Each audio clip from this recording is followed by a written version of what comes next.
Donald Trump exposes corruption, the unlikely turning point of a 70-year-old veteran. The day began with an unusual intensity in the air, a buzz that no one in the press room could quite put their finger on. It was as if the building itself was charged with anticipation. Journalists hurried through the corridors of the government press center, each vying for the perfect vantage point, eyes wide with the promise of a story that might shake the very foundations of American politics. But none of them expected what was about to unfold on that fateful afternoon. The press conference was already in full swing by the time the chamber's heavy oak doors swung open with a muted thud. The room, filled with reporters, aides, and high-ranking officials, was an organized chaos of flashing cameras, hushed conversations, and the steady hum of anticipation. At the center of it all stood President Donald Trump at the podium, his imposing presence commanding attention as he fielded questions with his characteristic blend of bravado and calculated rhetoric. Then, in the midst of this orchestrated clamor, something extraordinary happened.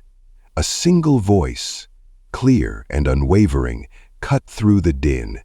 It belonged not to a seasoned reporter or a political pundit, but to a woman whose quiet strength radiated from the moment she spoke.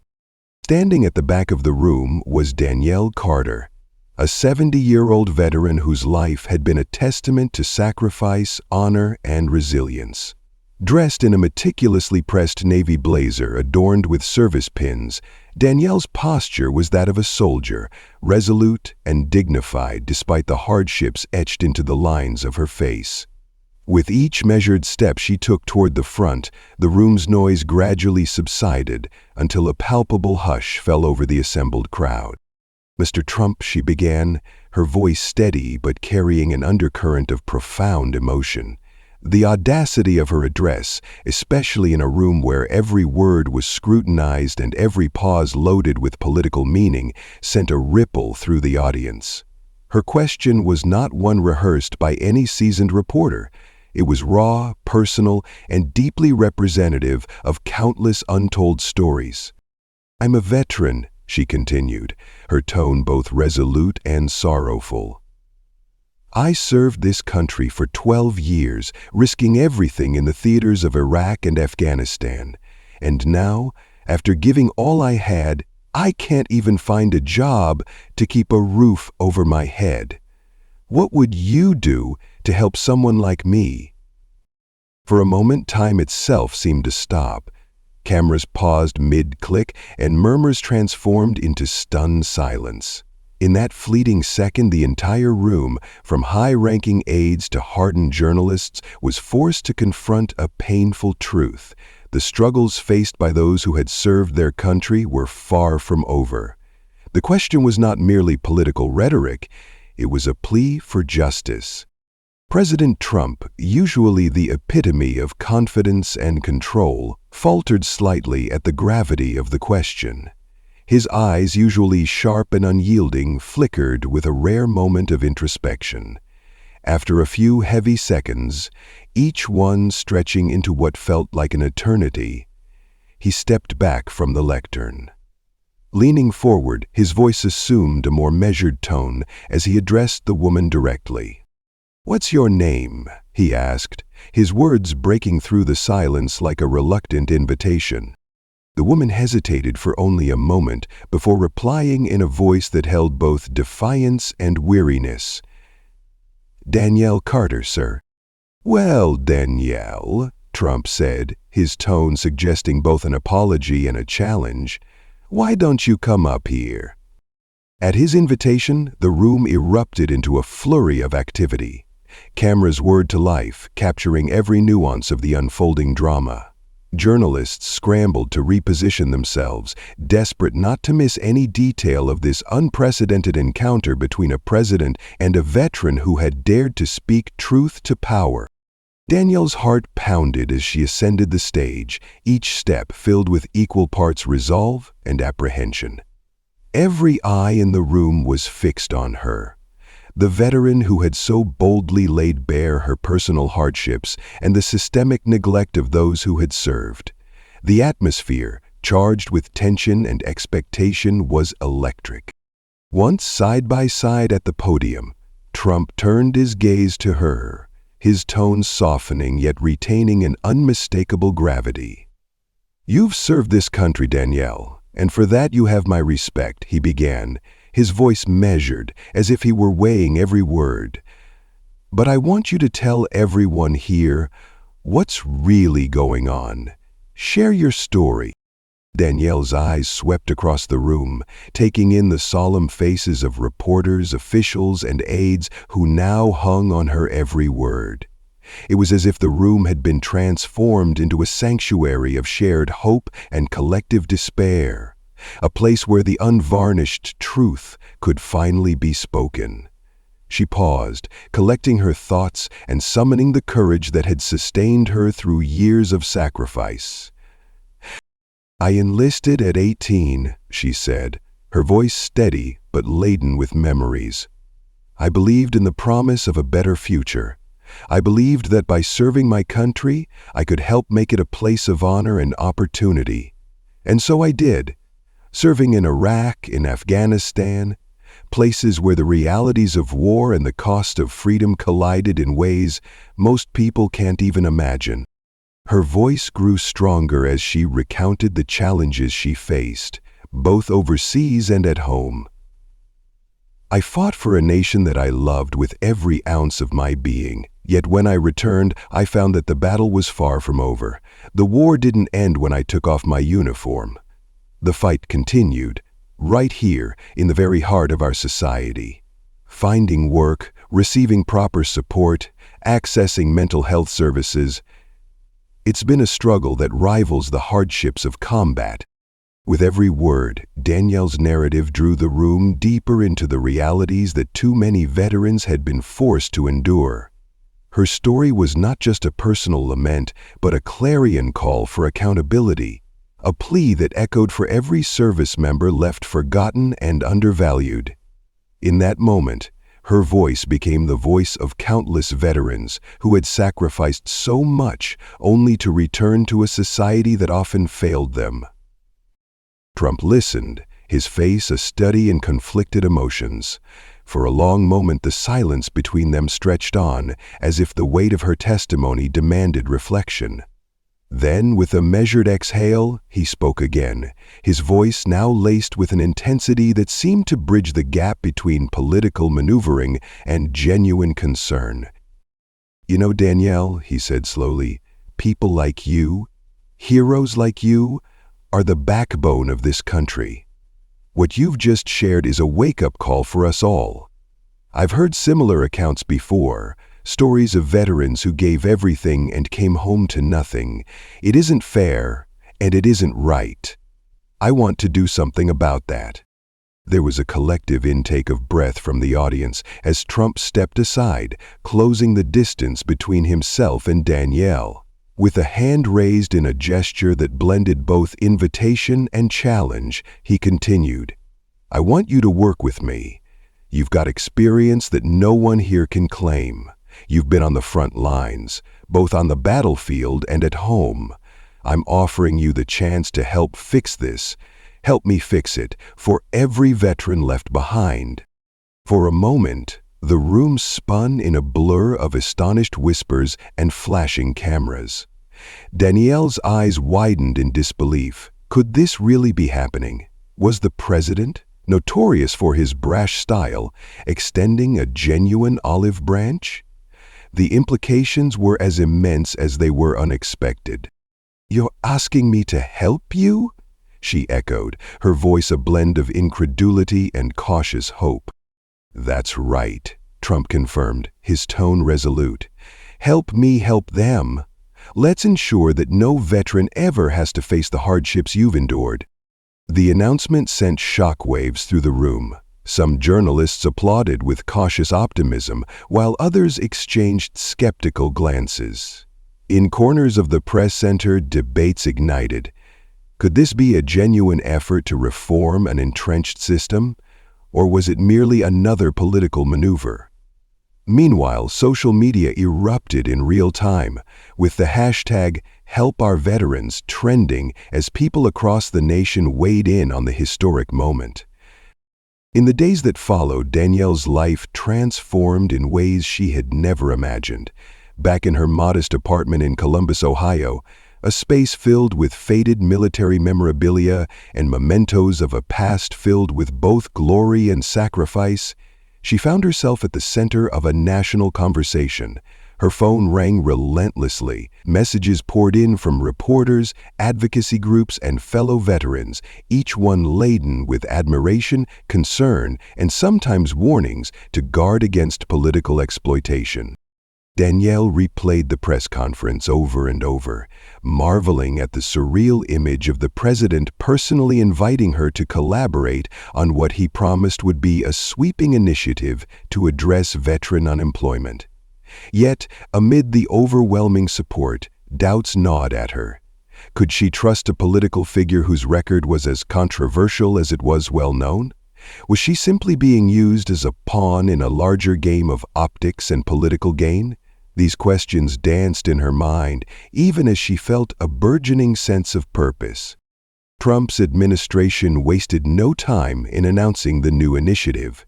Designed to tackle the systemic issues plaguing veteran employment, the program promised comprehensive job training, mental health support, and community reintegration services.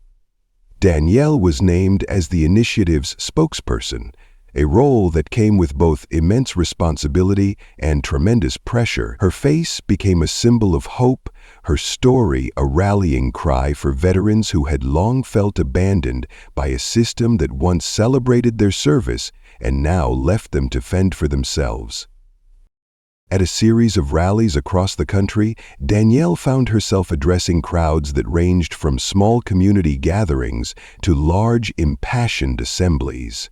Standing before these audiences, she recounted not only her own experiences, but the shared struggles of thousands of veterans. "We fought overseas to protect this nation," she would say, her voice resonant with sincerity. "But now we face a battle at home. A battle against neglect, against bureaucracy, and against a system that has forgotten us. It's time for change, and it starts with us speaking up." Behind the scenes, however, the road to reform was anything but smooth. Danielle soon encountered resistance, not only from entrenched bureaucracies, but also from political factions, who viewed her sudden rise as a potential threat to the status quo. Meetings with policymakers often devolved into endless debates over funding, red tape, and the challenges of overhauling decades-old systems. The halls of government, lined with portraits of past presidents and historic moments, now bore witness to the collision between idealism and the harsh realities of political compromise. Despite these obstacles, Danielle remained resolute. She began forging alliances with grassroots organizations and veteran advocacy groups that had long been sidelined by the corridors of power. These partnerships proved to be the lifeblood of her efforts, as communities across the nation rallied together under the banner of change. Town halls and community centers became venues where veterans could share their own stories, each narrative adding a vital thread to the tapestry of a movement demanding accountability and respect. In one particularly moving encounter, Danielle visited a small town in rural Pennsylvania, where dozens of veterans had gathered to discuss their struggles. The group sat in a circle in the town hall, their faces etched with weariness and hope. As Danielle listened to their stories, tales of long periods of unemployment, mental health struggles, and the crushing weight of a system that seemed designed to discard them after their service, she felt a profound kinship with each of them. "I understand your pain," she said softly, her voice trembling with empathy. "But together we have the power to change this. Your stories matter, and they deserve to be heard." That evening, after a long day of meetings and heartfelt conversations, Danielle sat on the steps outside the town hall, gazing up at a sky filled with stars. In the quiet darkness, she allowed herself a moment of introspection. Here she was, a veteran who had once faced the horrors of distant battlefields, and yet now, she was leading a fight that was equally critical, the fight for dignity, respect, and justice for those who had served. In that moment of solitude, the enormity of her mission settled upon her like a heavy mantle, but it was also tempered by the resolve that had carried her through decades of hardship. As the weeks turned into months, Danielle's advocacy began to bear fruit. A bipartisan group of lawmakers, moved by the ground-level stories she had brought to light, introduced a bill that aimed to overhaul veteran services and ensure that every service member received the support they deserved upon returning home. The legislative process was grueling, filled with long debates, amendments, and compromises, but Danielle remained a constant, steady presence, urging lawmakers to remember the faces behind the statistics. Her testimony in congressional hearings was raw and persuasive, a reminder that behind every policy debate lay human lives that had been forever changed by the costs of war. Then came the day that many had been waiting for. In a historic ceremony attended by veterans, community leaders, and political figures from both sides of the aisle, President Trump signed the bill into law. The ceremony was held in a grand hall adorned with American flags and portraits of military heroes. As Trump placed his signature on the document, Danielle felt a swell of triumph, not for herself, but for every veteran who had ever felt forgotten. Standing on that stage, surrounded by those who had fought alongside her and for her cause, Danielle allowed herself a rare moment of vulnerability. In her eyes, there was both relief and determination, a promise that this victory was only the beginning. Her journey had taken her from a quiet press room confrontation to the corridors of power, and in doing so, she had sparked a movement that resonated far beyond political affiliations. In the months and years that followed, Danielle's legacy grew. She became a mentor and a symbol of hope for a new generation of veterans, especially for young women and minorities who saw in her a reflection of their own struggles and aspirations. Her story was featured in countless interviews, op-eds, and even a best-selling memoir that chronicled her life from the moment she first donned a uniform to her rise as a champion for veteran rights. The memoir wasn't just a recounting of personal experiences, it was a call to action, urging every American to honor the sacrifices of those who served and to work together to build a future where every veteran was remembered, respected, and given the chance to thrive. Throughout it all, Danielle never lost sight of the truth that had propelled her onto the national stage. In every town hall meeting, in every conversation with a fellow veteran, she reminded people that real leadership was not measured by political theatrics or grandstanding, but by the courage to confront injustice and stand up for those who had given everything for their country. Her message was simple yet powerful. America isn't great because of its politicians, it's great because of the people who refuse to give up. One evening, as the sun dipped below the horizon, casting a golden glow over a bustling city square, Danielle found herself speaking at an outdoor rally dedicated to veterans' rights. The crowd was a mosaic of faces, young and old, veterans and civilians, men and women, all gathered under the banner of change. As she addressed the crowd, her voice carried the weight of experience and the lightness of hope. Our nation was built on the backs of those who dared to fight for freedom, she said.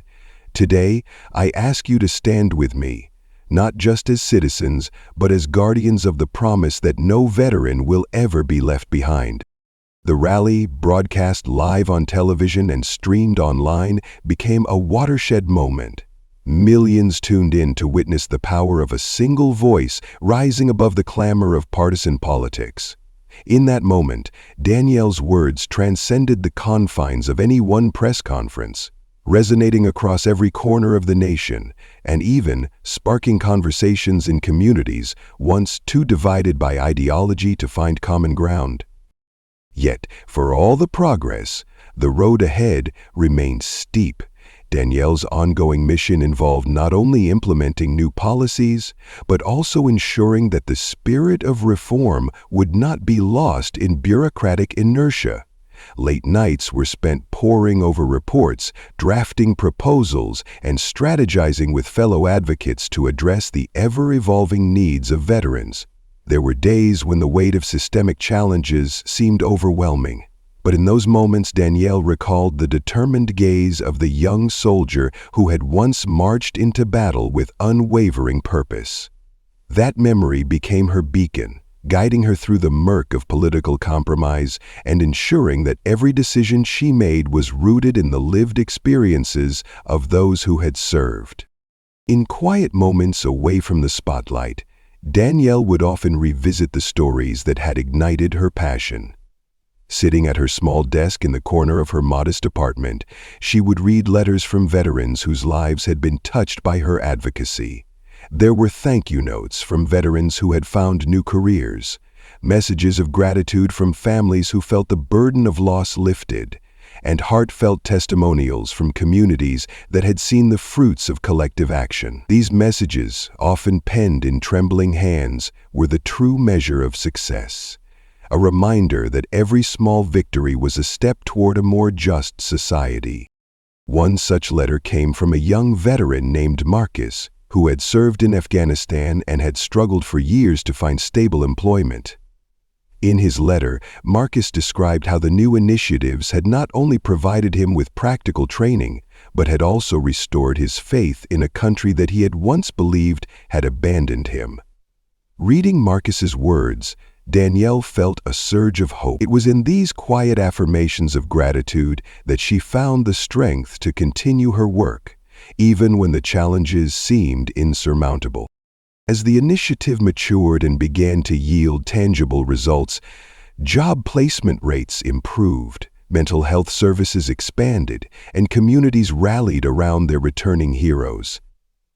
Danielle's role evolved from that of a spokesperson to a true architect of change. She became a trusted advisor to policymakers, a liaison between grassroots organizations and government agencies, and a tireless advocate who never lost sight of the fact that behind every statistic was a human life deserving of dignity. Her journey was not without controversy, however. Critics questioned her close ties with the administration and speculated about the political motivations behind her sudden rise. Yet Danielle remained steadfast, refusing to be swayed by partisan attacks. "My allegiance is not to any political party," she declared during one televised interview, her voice unwavering. "It is to every veteran who has ever sacrificed for this nation. My mission is to ensure that no one who wears the uniform is left behind." Over time, the movement she helped spark transcended the immediate political moment. Veteran-led community centers sprang up in cities and towns nationwide, offering job training, counseling, and a sense of belonging to those who had once been isolated by their experiences. Former soldiers found camaraderie in shared struggles, and families discovered the healing power of a community that understood the unique challenges of reintegration. Danielle often visited these centers, speaking with veterans who had found new purpose and joy in rebuilding their lives. Each conversation reinforced her belief that real change, however gradual, was both possible and essential. In the annals of American history, certain moments stand out as transformative. Moments when the voices of the few spark a movement that reshapes the nation's future. Danielle Carter's confrontation in that crowded press room had become one such moment. What had started as a single courageous challenge to a powerful figure had evolved into a sweeping movement of reform and renewal. A testament to the enduring spirit of those who had served and the unyielding power of truth. Today, as the nation continues to grapple with the legacies of past conflicts and the challenges of modern society, Danielle's story remains a beacon of hope and resilience. It is a reminder that the true measure of a nation lies not in the glitz of political spectacle, but in the courage to confront injustice and stand up for the forgotten. Her journey, marked by sacrifice, defiance, and an unwavering commitment to the welfare of her fellow veterans, has forever altered the conversation around duty, honor, and responsibility. Looking back on that fateful day in the press room, a day when a Black woman veteran's voice cut through the cacophony of political rhetoric, the nation was forced to confront its failures. Yet, it was also a day that ignited a spark of change, a spark that grew into a flame of reform and solidarity. Danielle Carter's legacy is not merely the passage of a bill or the implementation of new policies. It is the embodiment of the belief that every veteran deserves respect, dignity, and the promise of a better tomorrow. In the quiet moments before dawn, when the weight of history and responsibility seems to rest heavily on her shoulders, Danielle often reflects on the journey that brought her here. It was a journey paved with sacrifice, heartbreak, and hard-won victories. A journey that began long before that press conference and continues far beyond the halls of power. And in that reflection, she finds solace in the knowledge that the fight for justice is never in vain. Every veteran who finds a new opportunity, every family that experiences a moment of relief, is a testament to the enduring spirit of service and the unbreakable bonds that tie us all together. As we move forward, let Danielle's story serve as a call to action, a reminder that true leadership is defined not by the accolades of office, but by the courage to stand up for what is right. Let us honor those who have served by ensuring that their sacrifices are met with the dignity and support they deserve. And let us remember that in the heart of every veteran lies not just the memory of battles fought, but the hope for a future built on the ideals of justice, equality, and compassion. America is not great because of its politicians, but because of the people. Veterans like Danielle Carter, whose unwavering determination to fight for what is right transforms hardship into hope and despair into progress. Their stories remind us that even in the darkest of times, a single voice can ignite a movement, and together we can build a future where every veteran is remembered, respected, and given a chance to thrive. Thank you for listening to this retelling, a story of courage, resilience, and the relentless pursuit of justice. Let Danielle's journey inspire you to stand up for those who have sacrificed so much, to question systems that fail our heroes, and to work tirelessly to ensure that no veteran is ever forgotten.